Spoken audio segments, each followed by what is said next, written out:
Hello नमस्ते सधैँ मैले नयाँ भिडियो लिएर उपस्थित भएको छु। आजको भिडियोमा एजिस सोलो ग्रिप वेप लिएर आएको छु र यसमा खास प्रब्लम र यो चार्ज पनि हुँदैन र अन पनि हुँदैन। के प्रब्लम रहेछ त्यो आजको भिडियोमा हेर्न जाँदैछौँ। पहिला सुरु हामी यसमा ब्याट्री हालेर हेरौँ। यसमा मैले ब्याट्री हालेँ, कभर लगाइदिएँ पछाडिबाट। यो न चार्ज हुन्छ न यो अन हुन्छ। के प्रब्लम रहेछ आज हामी यो भिडियोमा हेर्नेवाला छौँ। र मेरो भिडियो कस्तो लाग्छ प्लिज लाइक कमेन्ट र सेयर गरिदिनु होला। साथै नयाँ भ्युअर्सहरू मेरो च्यानल भिजिट गर्दै हुन्छ भने मेरो च्यानललाई सब्सक्राइब पनि गरिदिनु होला।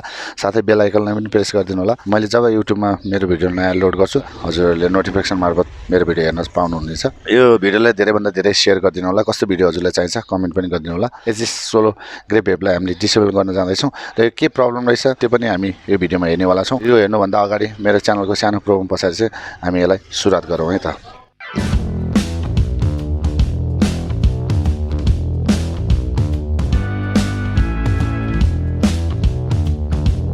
पहिला डिसेम्बर गर्न जान्छौँ। यसमा के प्रब्लम चाहिँ अन हुँदैन त्यो पनि हेर्नेवाला छौँ यो भिडियोमा। 4 स्क्रुप यो हामीले खास रिमुभ गर्नु पर्दैन। यो पछाडिको यो स्टाइलको लागि मात्रै राखेको हो। यो 3 स्क्रुप भइहाल्यो। यो माथिको यो जुन अटोमाइजर भागको लागि भइहाल्यो र यो हामीले पहिला सुरु यसलाई रिमुभ गर्नुपर्छ। तलपट्टि टाँसिएको हुन्छ यसलाई हेर्दैछौँ। हेर्दैसकेपछि यसलाई रिमुभ गरौँ।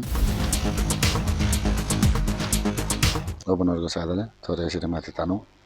यसरी निक्ल्यो, यसरी निक्ल्यो। यो भइहाल्यो। यो अप एन्ड डाउनको लागि बटन भइहाल्यो। यसलाई बाहिर निकालौँ। यो फायर बटन 1 2 3 4 5 6 7 स्क्रुप रहेको छ। यो स्टार स्क्रुप हो। यसलाई हामीले स्टार स्क्रुपले खोलौँ।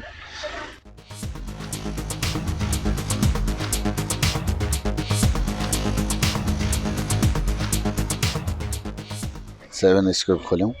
त्यसपछि फेरि थोरै यसमा तल पनि गम राखेको हुन्छ। यसलाई हामीले थोरै तलको पनि रिमुभ गरौँ। यसलाई थोरै हेरिदिउँ।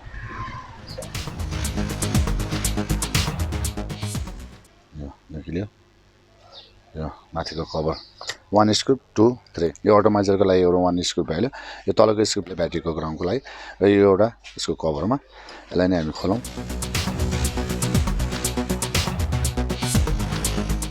अनि यसरी बाहिर निक्ल्यो।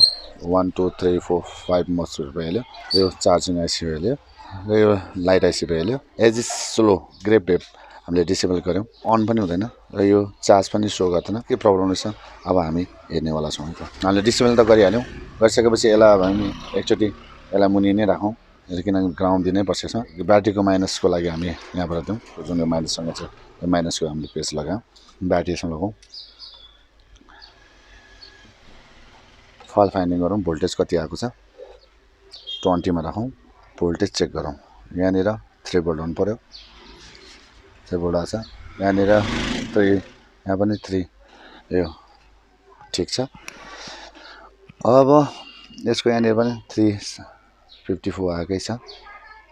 यसमा छैन र यसको यहाँनिर पनि छैन। यहाँ पनि छैन, यहाँ पनि छैन, यहाँ पनि छैन, यहाँ पनि छैन, यहाँ पनि छैन, यहाँ पनि छैन। भनेपछि अब एकचोटि हामी यसलाई 5 टाइम प्रेस गरौँ। 1 2 3 4 5 5 टाइम प्रेस गर्दाखेरि यसमा भोल्टेज कति आयो 3.92 आयो। अब यसमा भोल्टेज कति आयो यसमा भोल्टेज 8.90 अब यो 1 2 3 4 5 यो अफ भयो। यसमा भोल्टेज डाउन भयो। यसमा भोल्टेज डाउन भयो। यसमा भोल्टेज डाउन भयो। जब हामीले यसलाई 5 टाइम प्रेस गर्छौँ 1 2 3 4 5 यसमा 3.92 भोल्ट आयो।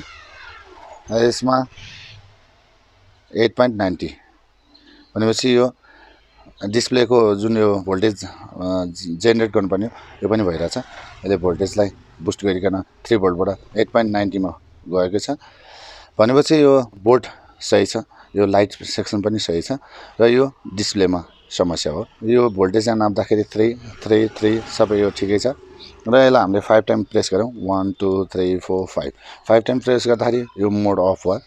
यो मोड अफ भइसकेपछि यसमा भोल्टेज छैन। यसमा भोल्टेज छ र यसमा पनि भोल्टेज यो जेनेरेट हुनुपर्ने बुस्ट भएर भोल्टेज आउनु पनि यसमा भोल्टेज छैन। नभएपछि अब फेरि हामीले यसलाई 5 टाइम प्रेस गरौँ। 1 2 3 4 5 5 टाइम प्रेस गर्दाखेरि यसमा भोल्टेज आएको छ र यसमा नि भोल्टेज आएको छ।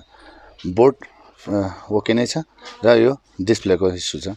यसमा डिस्प्ले लाइटको लागि जति यसलाई भोल्टेज अन पनि भोल्टेज आइरहेको छ यो डिस्प्लेमा इस्यु छ यसको प्रब्लम पत्ता लाग्यो बोर्ड चाहिँ ओके नै छ तर यो डिस्प्लेमा इस्यु छ यसमा अब यो एकचोटि डिस्प्ले उकाएर हेरौँ बाहिर डिस्प्लेमा केही कनेक्सन यता छुटेको छ त्यो पनि हामी हेरौँ यसरी थोरै यसरी यो डिस्प्लेमा असर नपर्ने गरेर हामी यसलाई निकालौँ निकालिसकेपछि यो थोरै यसरी निकालौँ यसमा साइडमा यो ग्लु लगाएको रहेछ यो ग्लुलाई नै हामी निकालौँ निक्ल्यो ग्लु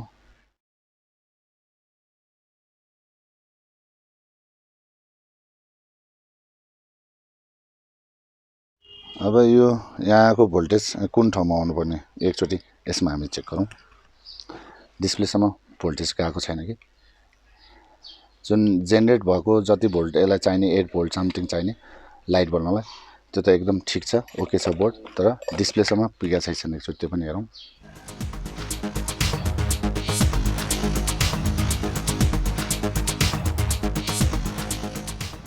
ग्राउन्ड राखौँ र यसलाई हामी चेक गरौँ यसमा भोल्टेज छैन यसमा भोल्टेज छ यसलाई 1 2 3 4 5 प्रेस गरौँ 5 प्रेस गरिसकेपछि यसमा भोल्टेज आएको छ अब यसको जति पनि यो पिनहरु छ यसको डिस्प्लेको पिनहरुमा छुँदै जाउँ यसमा भोल्टेज आएको छैन 2 भोल्ट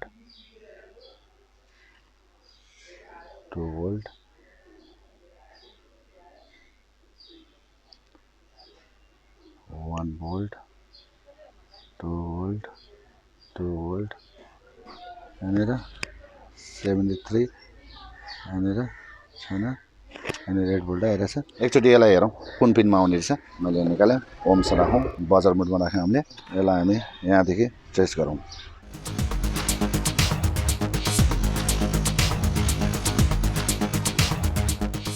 लागि हामीलाई लाइटमा जहिले पनि भोल्टेज बेसी चाहिन्छ हाई चाहिन्छ यसले 8 भोल्ट बनाएर यसको सेकेन्ड नम्बर पिनमा आउनुपर्छ र यो सेकेन्ड नम्बर पिनमा कहिले टच हुने कहिले टच नहुने भइरहेछ तैपनि हामी सेकेन्ड नम्बर पिनसम्म एकचोटि भोल्टेज नापौँ हो कि हैन कन्फर्म गर्नु एकचोटि भोल्टेज 20 मा राखौँ अब यसमा जेनेरेट भएको छैन 1 2 3 4 5 टाइम हामीले प्रेस गरेपछि यो मोड अन भयो 8 भोल्ट आइरहेछ र यसको सेकेन्ड नम्बर पिन पनि 8 भोल्ट आइरहेछ तर यसको माथि भोल्टेज गएको छैन अब हामी यसलाई सोल्डिङ गर्न जाँदैछौँ सोल्डिङ गरेर के गरे यसमा लाइट आइहाल्यो भने ठिकै छ मसँग अहिले यो डिस्प्ले त अवेलेबल त छैन अब यो डिस्प्ले मसँग भइहाल्यो भने नेक्स्ट टाइममा चाहिँ म कसरी यसमा चाहिँ डिस्प्ले लगाउने कसरी रिप्लेस गर्ने भन्ने चाहिँ म भिडियो अवश्य लिएर आउने छु अब पहिला हामी हेरौँ यो सक्सेस हुन्छ या हुँदैन यो जुन सेकेन्ड नम्बरमा नआएको ल हामी एकचोटि राम्रोसित सर मैले बिस्तारै यसलाई